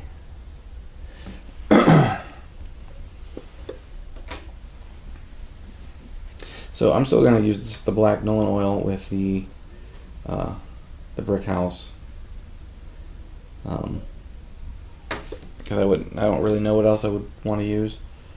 And so I already started this one earlier, but I'm just going to go through and kind of touch it up. And if there's some excess black on the shingles and stuff, I think I can live with that. Just because you might see that in an old European style village. For where the dirt and mud is collected from rain and stuff. Ooh, maybe not that much though.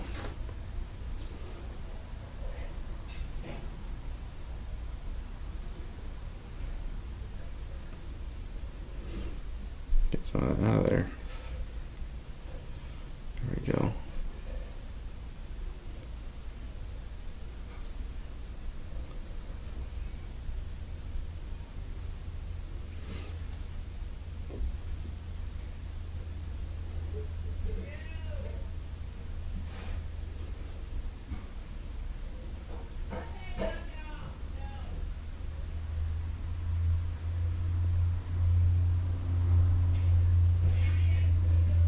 Alright, so that will go there.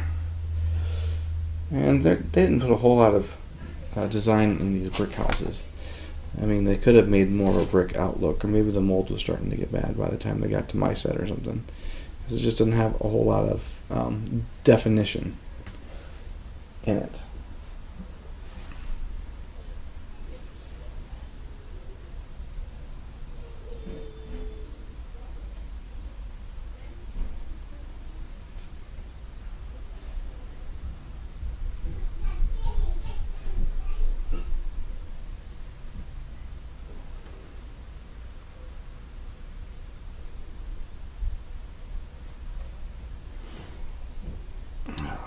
And then I got a base there. So I'll do the bases first.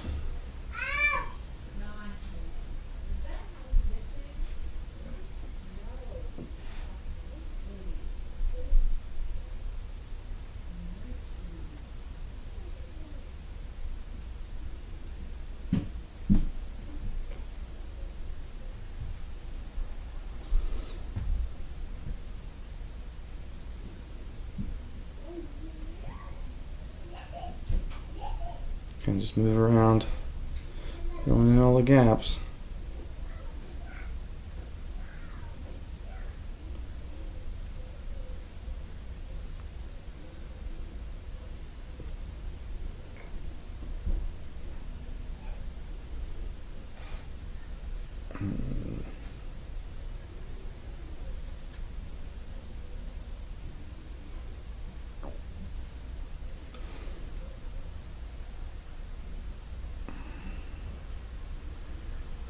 I don't like how that's gonna turn out.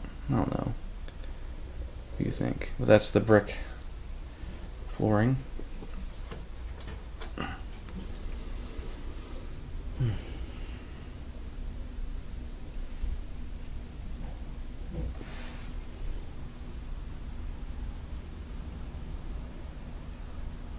There's really no technique here. It's just putting the wash on and then just moving it around and manipulating it.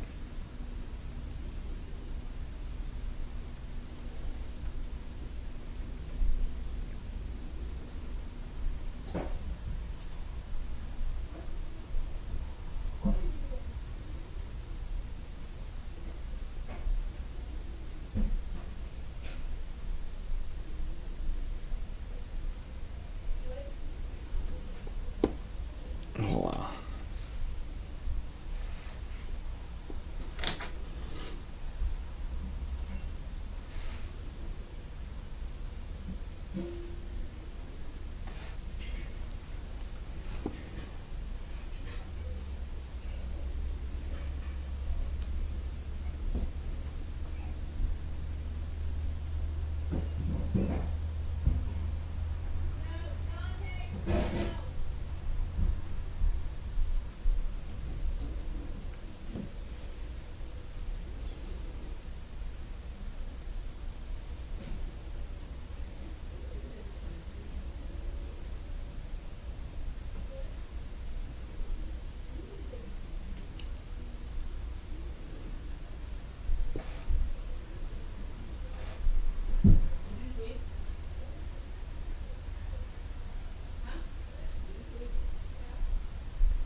One thing I don't like about where there's no grain is that the wash wants to separate there.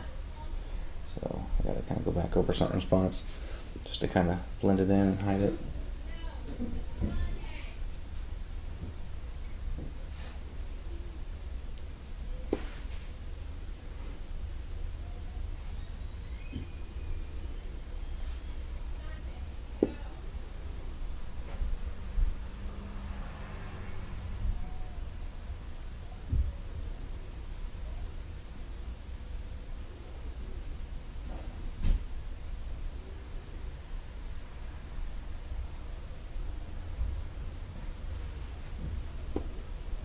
Alright, so bring all the walls here. Oops, that wasn't a wall. So, and then since these are partially dry now, I'll go ahead and start putting these houses together. So there's another one. Oops. As you can see, it's got a real good log cabin look. And this actually looks like it's been completely painted, and it's just all wash other than like the chimney and the ends of the logs here. Just line those up, make it all dry, and that way I can put them back in the box. Actually, should be that way, sideways.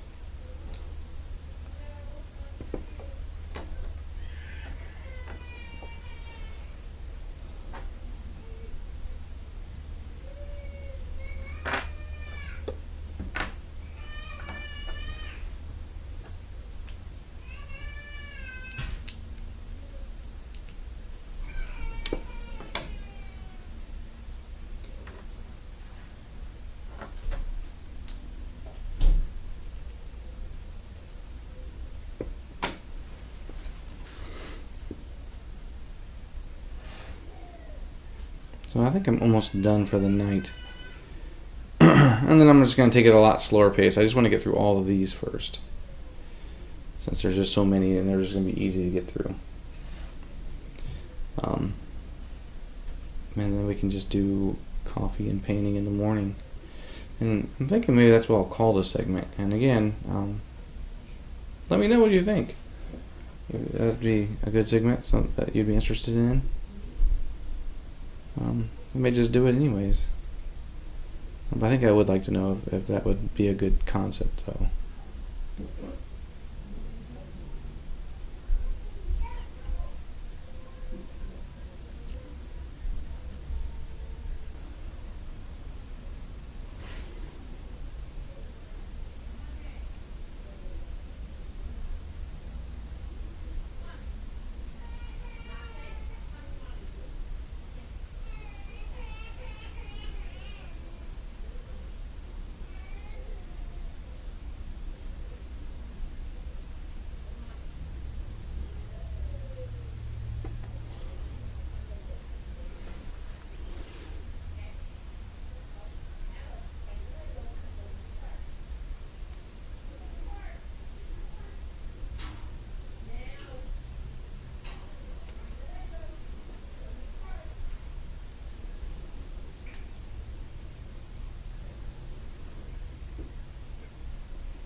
Kind of going back and forth seems to be the best answer for this, because of the way the brick grains are going. Plus, without there being enough indentations because of the mold.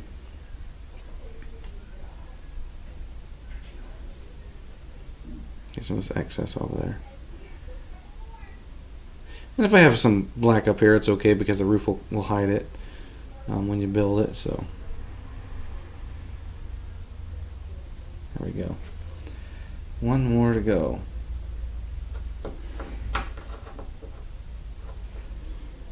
Gonna get some black in the window, blacken it out.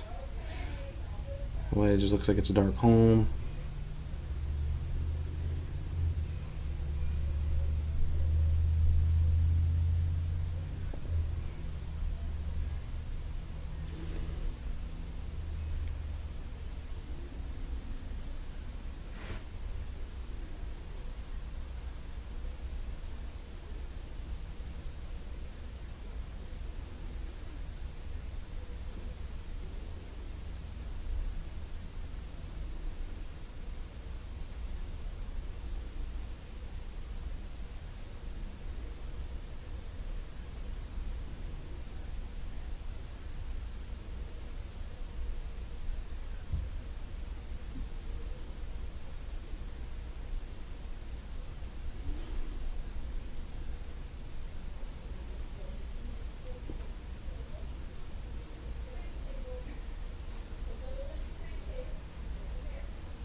Alright. See here. Blend it in a little bit better where it's kind of started to run.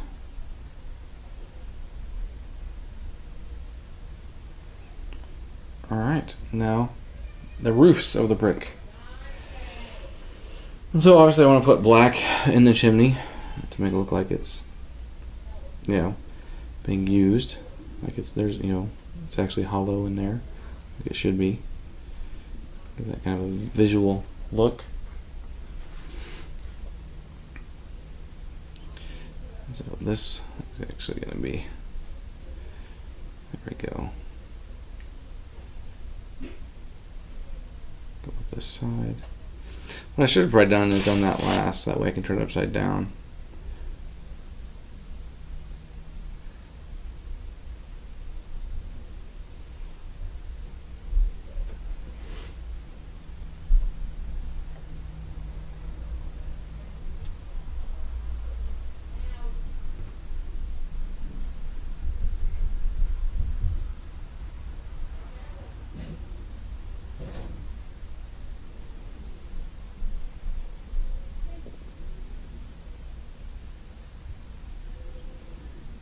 There we go.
You can see that.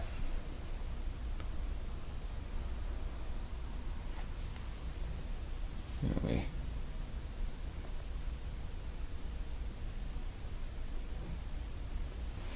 So I think it's going to turn out pretty well.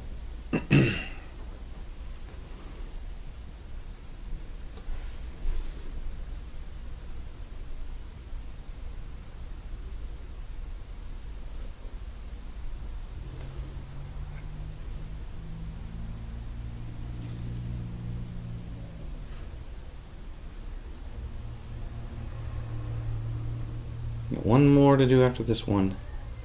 We'll call it a night.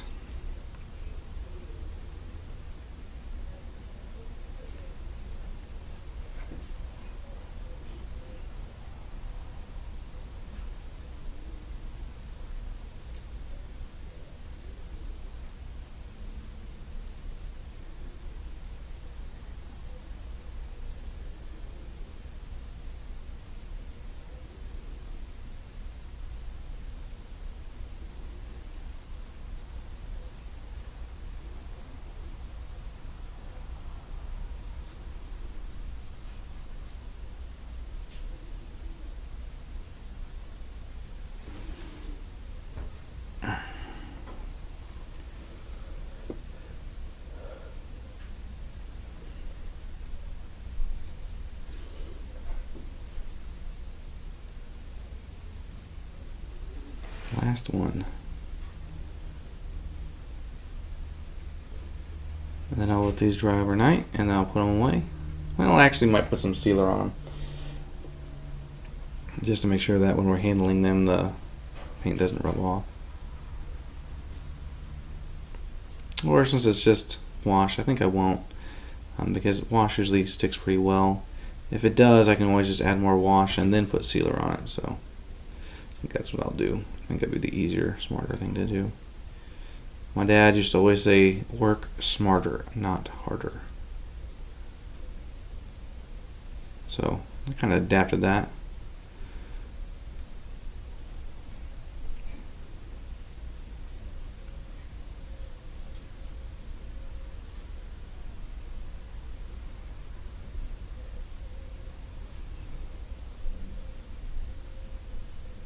Yeah. So there's that. Kind of go back through and touch up some of the brick housing. That's the looks like the house that's gonna have the most problem.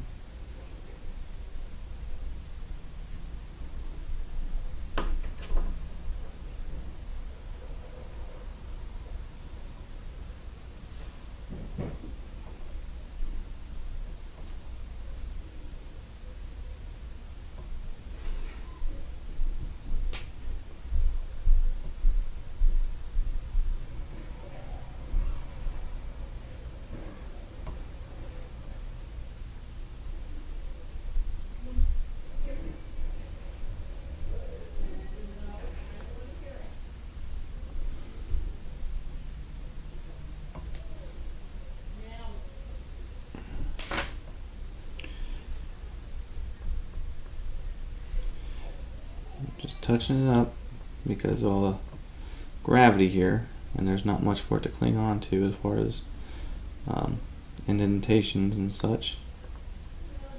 So I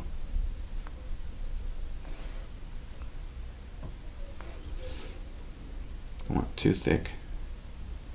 Just want to touch up and highlight.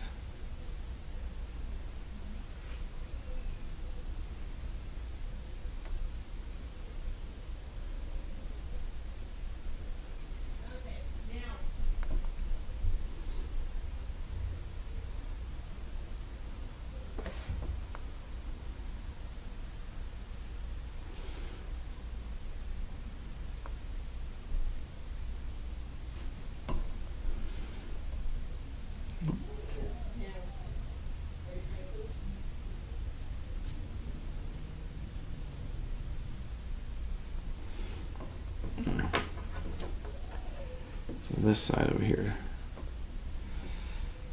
to just kind of work in a little bit more.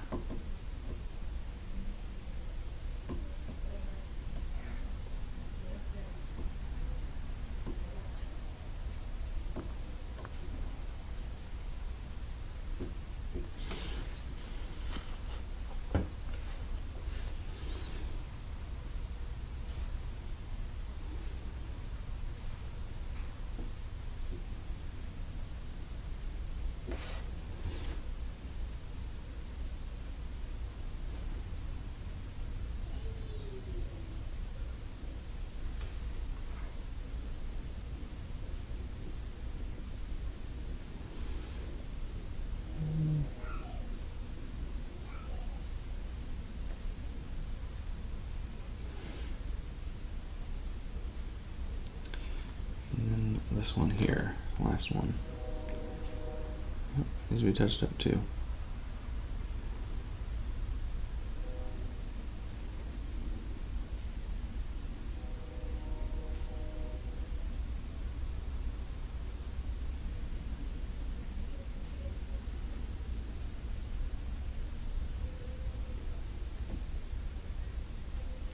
So perhaps Druid City Games should look at the brick house mold, just to check to make sure that they don't need a new one, because the brick house should have more bricks than what it actually shows here, because it would make this process a whole lot smoother. There we go. And touch up the base a little bit.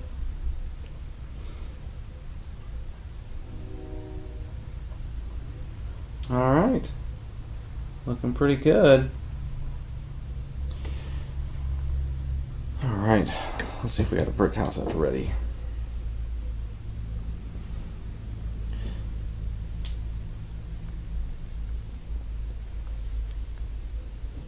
So take that one, and 1, 2, 3, 4, 5. I'll do this one.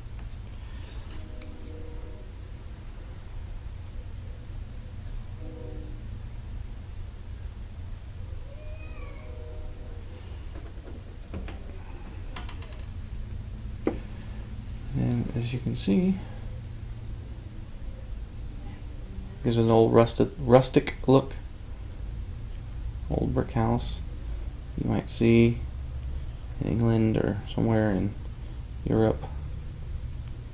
Yeah, I think it turned out pretty well. I like the way that the flooring turned out. Obviously, I got brown there for the dirt.